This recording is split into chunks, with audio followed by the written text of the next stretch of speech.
สืบสานนานมาล้านนาแดนไทยวัดพระบาทอุดมน้ำบ่อสาวาเล่าขานกันมานานไกลศาสนายิ่งใหญ่ของชนชาวไทยพระพุทธบาทจำลองของพระสัมมาองค์พระศาสดาพุทธบูชากราบไหว้องค์พระเจ้าฝางอุดมศิลป์ผู้สร้างสรรค์มานานไกลนามอุดมก้องไปสมในฉายาก่อนเป็นวัดร้างโบราณสืบสาน2524พระมหาราชครูเกษร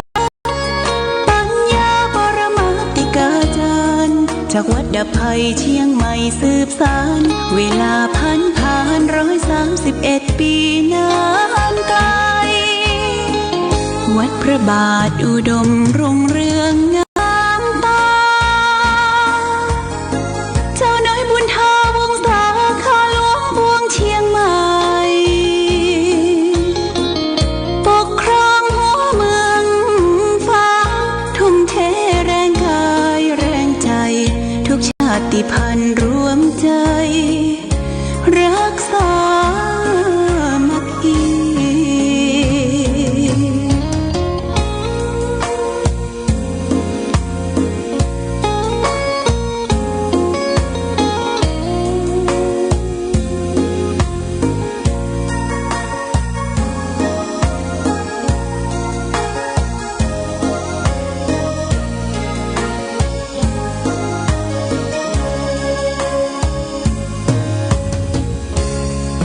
ก่อนเป็นวัดร้างโบราณสืบสาน2524พระมหาราชครูเกษรปัญญาปรมาติกาจารย์จากวัดดับภัยเชียงใหม่สืบสานเวลาผ่าน131 ปีนานไกลวัดพระบาทอุดมรุ่งเรืองงามตาเจ้าน้อยบุญทาวงศาข้าหลวงพวงเชียงใหม่ปกครองหัวเมืองฟ้าทุ่มเทแรงกายแรงใจทุกชาติพันธุ์รวมใจรักษามัคคี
ได้มาพบปะกับพ่อแม่พี่น้องศรัทธา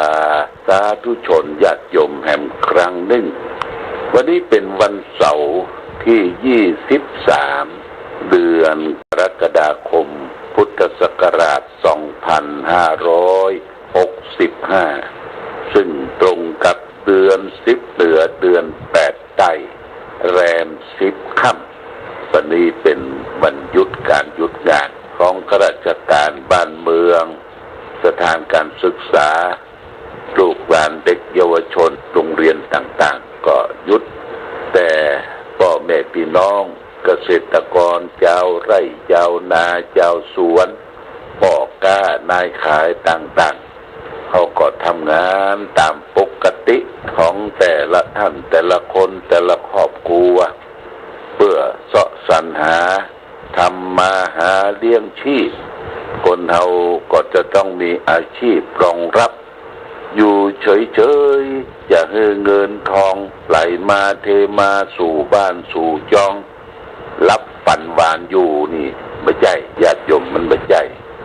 เขาก็จะต้องดิ้นรนขนขวายต่อสู้อย่าไปงอมืองอตีนงอเท้ารอมาให้โชคพาวาสนาช่วยนี่บ่ได้ระญาติโยมนะเพราะว่าทุกสิ่งทุกอย่างเศรษฐกิจการกินการขายการจ่ายการแลกทุกวันเนี่ยมันรัดตัวสังเกตญาติโยมก็เดือดร้อนวุ่นวายกันไปทั่วสาเหตุน้ำมันแพงรายได้บ่พอกับรายจ่ายและยิ่งยังซ้ำเกิดทุกข์พิฆาภัยเอาบ่เนี่ยอย่างสักอย่างรอโชคมาวาสนาช่วยนี้บัดได้นะญาติโยมนะต้องทำการทำงานรับผิดชอบแต่ละท่านแต่ละคนพูดถึงความรับผิดชอบนี่สำคัญนะญาติโยมสำคัญมากบุคคลใดด้านใดรับผิดชอบเรื่องใดถ้ามันขาดไปเสี้ยวนาทีหรือขาดไปนาทีขาดไปช่วงระยะหนึ่งก็เกิดความเสียหายความหายนะเกิดขึ้นนี่สำคัญมากญาติโยมความรับผิดชอบบางคนรับปากรับคำครับแต่รับปากไปแล้วไม่ได้ปฏิบัติตามที่ตนกระทำเนี่ยขาดตกบกพร่องเป็นผู้นำบ่ได้ญาติโยมนะเป็นผู้นำนี่สำคัญเราจะต้องมีความเชื่อมั่นซื่อสัตย์ตรงต่อเวลาหน้าที่ของตนเองก่อนเราได้ยินข่าวมีคนดื่มยาพิษตายคนนั้นเป็นวิศวกรนะญาติโยมวิศวกรที่เก่งมาทำงานที่แม่น้ำแม่กึมโรงงานพิษกระแสไฟฟ้าคำนวณผิดพลาดน้อยเดียวญาติโยมเข้าใจผิดคิดว่าตัวเองทำผิดพลาดกินยาตายนะญาติโยมนะโอ้ความรับผิดชอบนี่สำคัญมากบางคนมันแบบรับผิดชอบทำผิดแล้วก็แก้ตัวไปคุณญาติโยมแก้ตัวไปคุณเอาเจิงเอาลายที่ตัวเองเคยปฏิบัติมีเจิงมีลายมีกระโชกโคกห้ากมีวอกแวก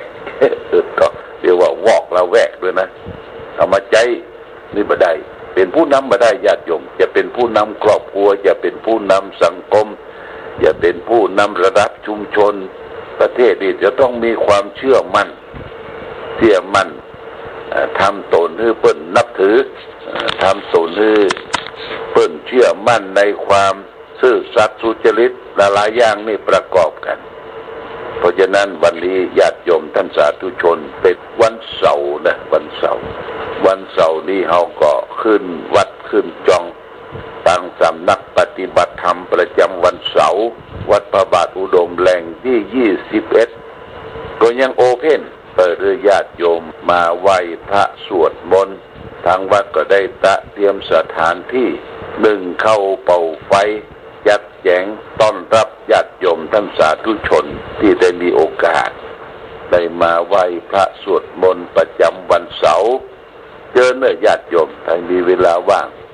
แต่ในช่วงระยะเวลานี้ฝนตกตั้งแต่เมื่อคืนมาฝนตกก็เขาทำเย็นจุ่มเนื้อเย็นอกเย็นใจเย็นกาย แต่ว่าพื้นที่เอาสัญจรไปมามันชื้นแฉะนี่ต้องระมัดระวังเช่นเดียวกันการขับรถขับรางขับเรืออย่าไปตั้งอยู่ในความประมาทอย่าไปฟ้าวอย่าไปฟั่งถอยหลังเดินหน้านี่ต้องดูซ้ายดูขวาเช็คคือรถจะออกนี่พี่น้องฝรั่งเปิ้นถือมากนะญาติโยมนะถือมากก่อนรถจะออกนี่เปิ้นเดินดูรอบรถดูแว่นรถก่อนยางรถก่อนดูแว่นรถยางรถเช็คน้ำมันเครื่องเช็คกระจกเช็คอย่างเรียบร้อยแล้วมีความมั่นใจถึงจะเอารถออกไปรถยนต์เป็นพาหนะนำพาเพื่อเกิดความปลอดภัยความปลอดภัยนี่สำคัญนะญาติโยมสำคัญมากเพราะฉะนั้นฝากไว้เขาจะไปดูว่ามันบอกเป็นอย่างนะของได้ครับเริ่มเป็นอย่างนี้บ่ได้ญาติโยมบ่ได้บางคนเชื่อมั่นตัวเองแต่สิ่งแวดล้อมมันบ่ฮือไปที่ไหนก็ต้องระมัดระวังอย่าไปฟ้าวอย่าไปฟังแยะยังจ้าการทำช้านี่ทำมืออายุยืนญาติโยมอายุยืนทำช้าแบบมีสติมีปัญญาอาตมาได้ไปร่วมสวดมนต์กับพระกับเนรเนี่ยที่เขาจะจักจ้านะคนนั้นดึงไปละสวดเวยว่าเวยแปลมเนี่ยญาติโยมมันบ่ได้ซับแล้วก็ขาดเนื้อหาสาระขาดเนื้อความขาดประโยคสังโยคหรือว่าสังโยคนี่มันต้องสวดบนแบบทำนองคือมันได้สาระบางคนนี่มันสวดได้มันล่วงไปละมันนึกถึงผู้นำมันนึกถึงครูบาอาจารย์นี่เป็นส่วนหนึ่งนะญาติโยมนะส่วนหนึ่งเขาต้องฝึกต้องฝนต้องอบรมถ้าฝึกฝนอบรมไปได้ก็ไม่ต้องไปทำละนี่เป็นสิ่งสำคัญอย่างยิ่งวันนี้จะเอาสาระธรรมเรื่องของคนอยากตายญาติโยมนะเอาลองฟังว่าคนอยากตายมันเป็นจะได้เพิ่นก็บอกว่าการเกิดมาเป็นคนมันไม่ใช่ของง่ายเกิดมาแล้วต้องบริหารเลี้ยงดูทั้งร่างกายและจิตใจจึงจะเติบโตขึ้นมาเป็นผู้คนได้ฉะนั้นคนผู้รักชีวิตจึงห่วงตัวห่วงใจไม่อยากจะดำเนินไปสู่ทางอันเสื่อมความเจริญก้าวหน้าเป็นสิ่งที่คนเราต้องการปรารถนา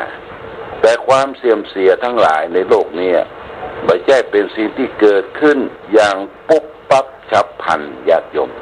แต่มันเกิดขึ้นมาทีละน้อยก้อยลุกลามใหญ่โตโยนเกินแก้ไขประสบกับโอกาสเหมาะที่คนเฮามักจะเผลอตัวเผลอใจบ่ได้ระวังในเรื่องเล็กๆน้อยๆมัวไปหวาดวิตกกังวลความเสียหายที่ใหญ่โตซึ่งเกิดขึ้นได้ยากแต่ความหายนะความเสื่อมเสียเล็กๆน้อยๆบอกค่อยที่จะมีภัยมาคิดป้องกันถึงจะมีการคิดป้องกันแก้ไขอย่างไรพ้องคนแล้วก็จะพอไปมองไปบักไกลเสียจนเกินประมาณหรือบักคิดแก้ไขในเบื้องปลายเหตุเช่นเป็นหวัดเป็นไข้ก็พยายามรับประทานอาหารแก้โรคนั้นคันโรคหายแล้วลืมตัวบ่สนใจในการรักษาสุขภาพอนามัยบางกี่วันโรคนั้นก็จะเกิดขึ้นมาแห่งในที่สุดก็เกินกำลังของแพทย์หมอที่จะรักษาพยาบาลได้ในด้านคบหาสมาคมกันก็เหมือนกันและญาติโยมคนเราอยากจะได้มีเพื่อนอยากให้คนอื่นเขาดีต่อตัวเก่าแต่ไปเผลอไปตัวเองก็บ่ได้ปลุกฝังคุณธรรมที่จะให้เพื่อนมารุมมารักนับถือบ่ได้ปฏิบัติต่อคนอื่นเพียงแต่อยากอย่างเดียวหรือบางทีก็เสาะแสวงหาหมอเสน่ห์หมอทะเมลงเลขลงยันเกิดมหานิยมในตัวซึ่งเป็นการปฏิบัติทิศลักศีลธรรมทางศาสนาหมอเสน่ห์นี่ก็มีหลายอย่างญาติโยมหมอเสน่ห์บางคนก็ห้อยปลัดคิกว่าปลัดคิกนี่มันนอกศาสนานะมันเป็นศาสนาพราหมณ์ ยิ่งตูเจ้าเอามาห้อยเป็นพวงกุญแจก็ดีห้อยข้างก็ดีต้องการให้เปิ้นฮักเปิ้นหูแบบประลัดคิกนะอาโลมันนอกศาสนานะดูแล้วมันแบบเหมาะสมความดูเบาในเหตุแม้จะขยันแก้ผลก็บัดพ้นจากลักษณะที่พระพุทธเจ้าทรงตรัสว่าเป็นคนประมาทเขาย่อมพลาดจากผลดีที่จะฟังได้ในชีวิตโดยลำดับจนถึงพลาดจากประโยชน์อย่างสูงหมดสิ้นซึ่งความหวังทุกสิ่งทุกอย่างถึงคราวเช่นนั้นความตายก็จะกลายเป็นหน้าที่ของเขาเขาก็ต้องตายไปอย่างที่ภัยช่วยเหลือบ่ได้ฉะนั้นคนผู้ประพฤติละหลวมในเหตุจึงจะรักดีอยากมีชีวิตอยู่ในโลกนี้เหมือนคนอื่นๆก็ตามใจรักของเขากับความประพฤติของตัวเขาเองมาถูกต้องตรงกันเรียกว่าเป็นคนอยากตายหรือหายจากโลกนี้โดยแท้ประมาทโทมัจจุโนปะทังความประมาทเป็นทางแห่งความตายนี่เป็นพุทธประสิทธิ์จากธรรมบทคุตตกนิกายในญาติโยมพระพุทธเจ้าตรัสไว้ยังไม่เสมอธรรมะพระพุทธเจ้าเนี่ย84,000พระธรรมขันธ์ย่อเหลือน้อยเดียวคือความไม่ประมาทในตนในวัยในการศึกษาในการดำเนินชีวิตญาติโยมนะคนเฮาประมาทนะถึงวันเนี่ยประมาทในการกินการอยู่การใช้กินขว้างโบะขว้างบะเนี่ยญาติโยมใจใจไฟใจน้ำนี่บ่ได้คิดนะบ่ได้คิดว่านี่มันมาจากไหน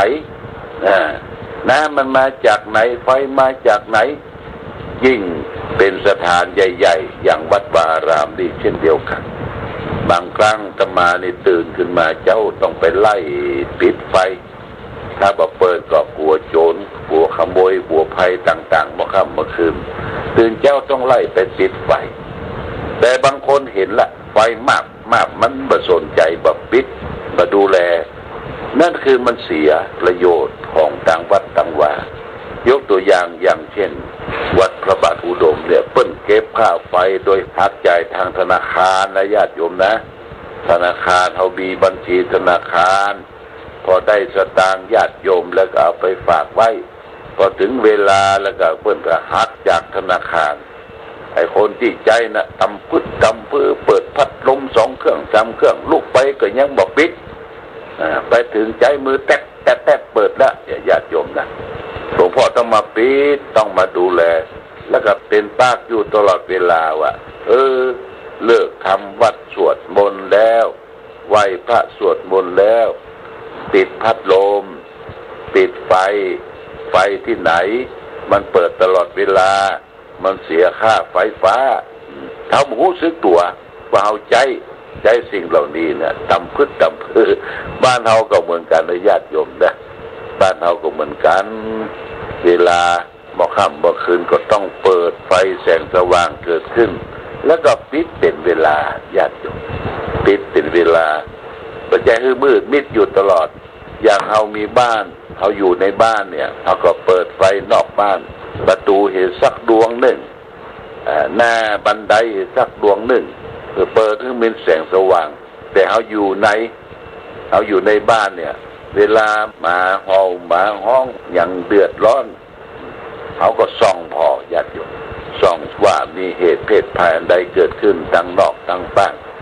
ไม่ใช่ว่ามาเห่ามาห้ำอย่างกุ้มกระลุ้มว่ะบ่สนใจนี่ไม่ใช่บ้านเฮาไม่ใช่วัดเฮาไม่ใช่ที่อยู่อาศัย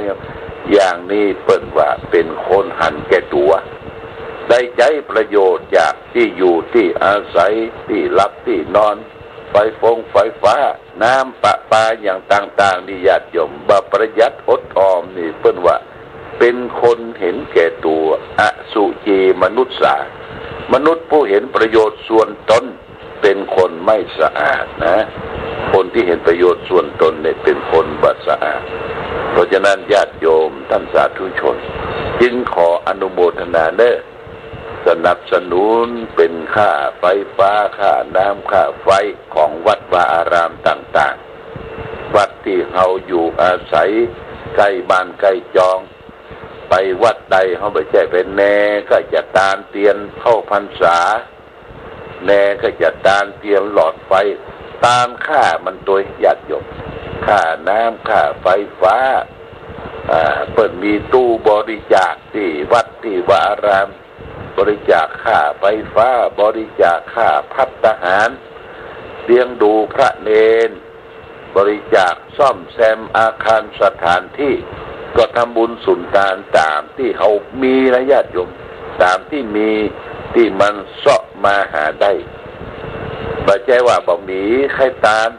ไปกู้หนี้ยืมสินไปยืมคนนั่นยืมคนนี้มาตามนี่ไม่ใช่บ่มีก็บ่ตามญาติโยมบ่มีก็บ่ตามหรือมีก็ตามพอดี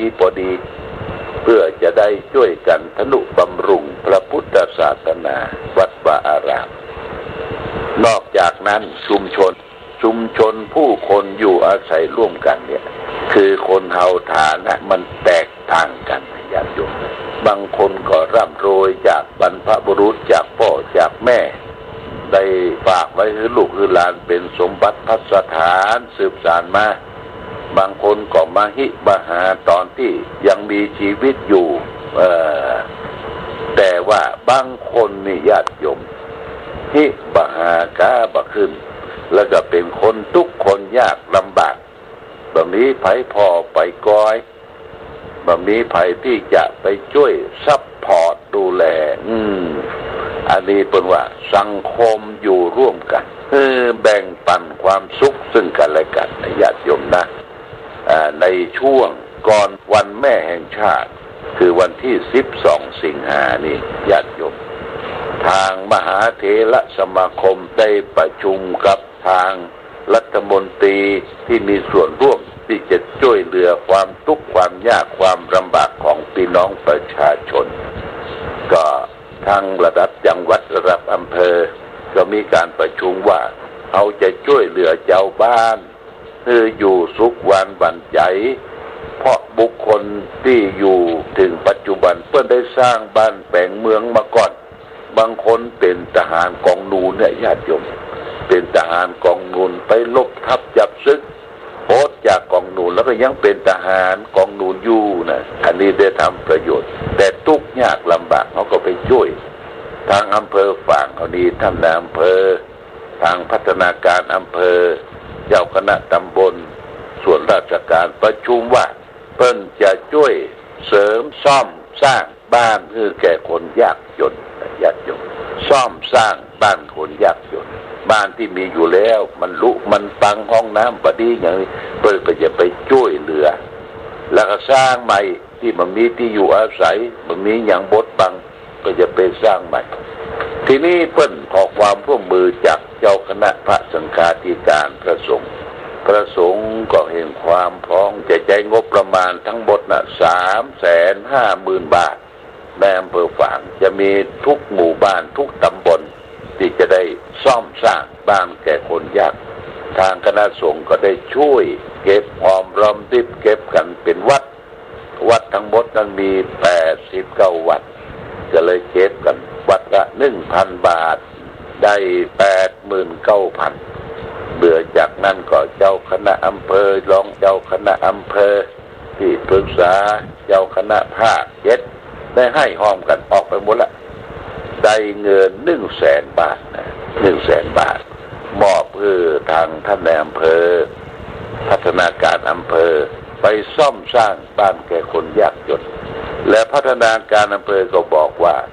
ยังมีของที่จะใช้เป็นของยังชีพแก่คนยากจนตอนนี้วัดวาอารามต่างๆก็ช่วยกันแพ็คของแพ็คหยังที่ได้รับกินรับทานช่วงเข้าพรรษาใครเป็นถุง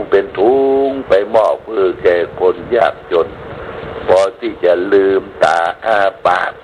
บางคนเข้าจะแก่นี่บ่มีแล้วญาติโยมทุกข์แต่นะทุกข์ระกำลำบากขอคือมีความสงเคราะห์อนุเคราะห์ซึ่งกันและกันเพราะฉะนั้นก็ญาติโยมอยู่ใกล้วัดใกล้เจ้าคณะตำบลในเขตอำเภอฝาง ก็ถามเด้อเพิ่นสงเคราะห์กันที่ไหนได้ให้ได้หอมถ้าจะให้หอมก็มาหอมที่กองงานเลขาเจ้าคณะอำเภออยู่ที่วัดต้นรุงจองตกเนี่ยญาติโยมนะเอามาให้หอมที่นี่แพ็คใส่ถุงเข้าสงเข้าสารแล้วก็จะได้เก็บรวบรวมไปที่ท่านดร.สุขำนะเลขาเจ้าคณะอำเภอที่ก็แจ้งญาติโยมทั้งหลายรับทราบเพื่อวันที่12นี่เขาก็จะได้ช่วยกันละและแห่งอย่างหนึ่งก็ขอฝากไว้ว่าทางเพื่อฝางทางคณะสงฆ์ได้ตั้งกองทุนอาพาธสงฆ์โรงพยาบาลฝากใครจะให้จะหอมเป็นกองทุนก็ได้เนอะญาติโยมเนอะเวลาตู้เจ้าเจ็บไข้ได้ป่วยต่อไปเนี่ยมันจะต้องเสียสตุ้งสตางค์เพราะกองทุนของโรงพยาบาลอย่างยาบางอย่างยังทำการผ่าตัดห้องนอนพิเศษมันก็จะต้องใช้สตางค์เขาก็จะต้องตั้งกองทุนคิดว่าจะทอดผ้าป่าในวันแม่แห่งชาติญาติโยมแต่ว่าไปปุ้นดอยเวียงดง